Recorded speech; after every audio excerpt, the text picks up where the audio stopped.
Good morning student, कैसे हैं सभी लोग। वेलकम टू इन्फेंट ये स्कूल। स्टूडेंट, आज का जो हमारा लेसन है वो है लेसन नंबर 8, अद्भुत इंजन हमारा शरीर।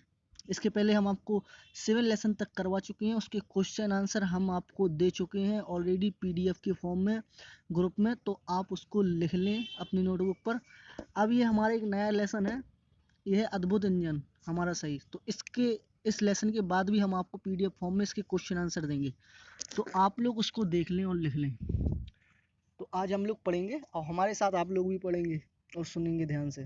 उसके बाद आप बुक में पढ़ेंगे अपनी। हमारा शरीर एक अद्भुत मशीन या इंजन के समान है।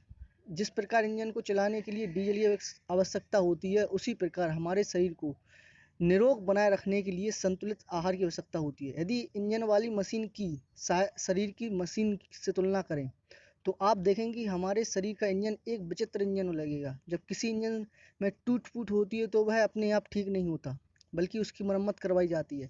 यदि मनुष्य के शरीर में कोई घाव हो जाता है या कोई बीमारी उत्पन्न हो जाती है तो कुछ दिनों बाद वह खुद ब खुद ठीक हो जाती है। मरहम पट्टी या दवा दारू की तो सिर्फ उसकी मदद के लिए आवश्यकता पड़ती है। इस संबंध में एक विशेष बात और है, यह है कि इंजन को चलाने के लिए ड्राइवर की आवश्यकता होती है, लेकिन हमारा शरीर रूपी इंजन स्वचालित है। उसमें तभी गड़बड़ होती है जब हम हमारे आहार के नियमों का पालन नहीं करते। हमारे शरीर के लिए आहार बहुत आवश्यक है। अगर शरीर को उचित समय पर उचित मात्रा में उचित भोजन मिलता रहे तो यह शरीर रूपी इंजन बद स्तूर काम करता रहेगा। इसके विषय में एक और बात याद रखने योग्य है कि हमारा शरीर और हमारा भोजन दोनों एक जैसे तत्वों से बने हुए हैं। यही कारण है कि शरीर में जिन तत्वों की कमी होती है, भोजन द्वारा उसकी पूर्ति हो जाती है। इस तरह भोजन के कार्य हैं शरीर के आवश्यक तत्व जुटाना और उनकी कमी पूरी करना, दैनिक कार्यों के लिए शरीर को शक्ति देना, शरीर की प्रक्रियाओं को नियमित रखकर शरीर को स्वस्थ रखना। इन कार्यों की पूर्ति के लिए आहार में निम्नलिखित आवश्यक तत्व भी होने चाहिए। प्रोटीन तथा खनिज। अब इसमें जानेंगे प्रोटीन और खनिज होते क्या हैं। शरीर की वृद्धि और पूर्ति प्रोटीन तथा खनिजों से होती है। प्रोटीन मांस, अंडे, दूध, दही, दाल में होता है। खनिजों में चूना, फास्फोरस, लोहा मुख्य है। दूध और हरी सब्जियों में भी खनिज पाए जाते हैं। इनके अन्य कार्य निम्नलिखित हैं: शरीर को ऊर्जा प्रदान करना, शरीर की वृद्धि एवं विकास करना, शरीर को निरोग बनाना। ओके, ये कार्य हैं प्रोटीन और खनिज के बच्चों, जिससे हमें ताकत मिलती है, हमारा विकास होता है, मानसिक विकास, शारीरिक विकास इन्हीं से होता है, शक्ति मिलती है हमें इनसे।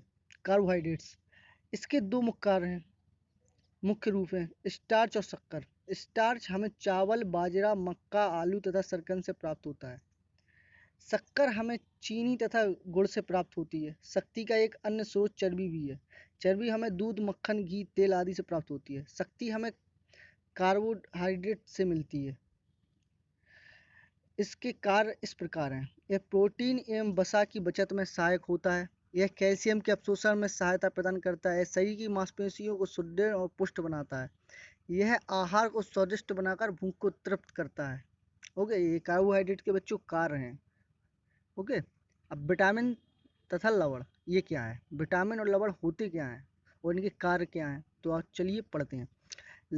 शरीर की विभिन्न प्रक्रियाओं को ठीक तरह से चलाने और शरीर को स्वस्थ रखने का काम vitamin A, B, C, D, E तथा क्लोरीन, आयोडीन आदि लक्षण लवण करते हैं। विटामिन और लवण भी हमें अन्य दूध, दही, मक्खन, फल और हरी सब्जियों से मिल जाते हैं। आइए अब इनके कार्य के बारे में देखते हैं। विटामिन और लवण। तो विटामिन ए आँख, कान, नाक, आंतों की सुरक्षा करता है। ओके।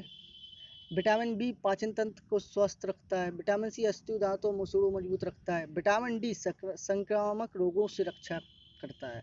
विटामिन ई शरीर की मांसपेशियों तथा विशिष्ट अंगों को स्वस्थ रखता है। आयोडीन हमारे शरीर की क्रियाशीलता बनाए रखने में सक्षम है। अब तो आप समझ गए होंगे बीमारियों से बचने और शरीर की को निरोग बनाए रखने के लिए स्वादिष्ट भोजन की अपेक्षा संतुलित भोजन अधिक आवश्यक है। जो लोग मांसाहारी नहीं हैं वे रोटी, दाल, चावल, घी, मक्खन, तेल, साग, सलाद, दूध, दही के सहारे संतुलित भोजन का सेवन करके स्वस्थ रह सकते हैं। आहार की भांति ही नियमित विहार व व्यायाम भी स्वास्थ्य के लिए जरूरी है। समय पर सोना, समय पर उठना, घूमना फिरना, कसरत करना, आसन प्राणायाम करना और स्वच्छ रहना भी बीमारियों से बचने के लिए आवश्यक है।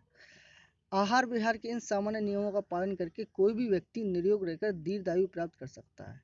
किसी ने ठीक ही कहा है, एक तंदुरुस्त हजार नियामत। तो स्टूडेंट इस चैप्टर से हमें ये शिक्षा मिलती है, इसमें बताया ये गया है मेनली कि बच्चों हमें अपना जो भोजन है, जो दिनचर्या है, वो सही रखनी चाहिए। सुबह से आप जल्दी उठें, उसके बाद आप नियमित व्यायाम करें, एक्सरसाइज करें और खाना संतुलित खाएं, अच्छा खाना खाएं, बाहर का कम खाना खाएं, घर का खाना ज़्यादा खाएं। ऐसे खाना खाएं जिसमें प्रोटीन बसा हो। ओके। जो शाकाहार हैं वो दूध घी दही खाएं, दाल खाएं। जो मांसाहार हैं वो जिससे प्रोटीन मिलता है वो खाएं। तो स्टूडेंट ये था हमारा चैप्टर। अब आपको क्या करना है, मैं आपको क्वेश्चन आंसर दूंगा इसके, आपको उसे अपनी नोटबुक पे लिखना है। उसके बाद ये आप स्वयं से एक बार खुद से ये पाठ पढ़ेंगे ज़रूर। Okay student, I am ending this notes. Take care, bye.